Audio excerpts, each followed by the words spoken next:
នៅពេលដែលសេតណ្ហភាពធ្លាក់ចុះក្រោមត្រជាក់នាភាគខាងកើតអ៊ុយក្រែនអ្នកដែលមិនបានភៀសខ្លួនពីការប្រយុទ្ធគ្នាកម្រិតធ្ងន់ធ្ងរពីការបាញ់ផ្លោងនិងការកាន់កាប់ជាច្រើនខែរបស់រុស្ស៊ីឥឡូវនេះកំពុងតែស្ថិតនៅក្នុងកម្រិតនៃរដូវរងាដ៏ត្រជាក់នៅក្នុងប្រទេសរបស់ពួកគេ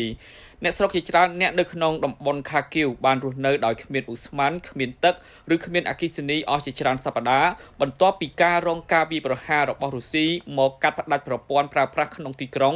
និងទីប្រជុំជនជាច្រើនឥឡូវនេះអ្នកដែលរស់នៅក្នុងផ្ទះកំពុងតែស្តុកទុកនៅកំណាត់ឈើនៅមុនរដូវរងារយៈពេលវែងហើយសម្រាប់អ្នកដែលរស់នៅក្នុងអគារផ្ទះល្វែងបានប្រមូលផ្ដុំនៅពេលយប់និងបានចំអិនអាហារនៅខាងក្រៅ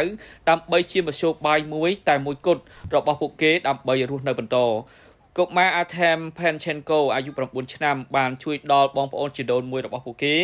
ដែលគ្មានផ្ទះរស់នៅដោយសារតែការវាយប្រហាររបស់រុស្ស៊ីនិងបានរៀបចំអាហារពេលល្ងាចបរិភោគជាមួយគ្នា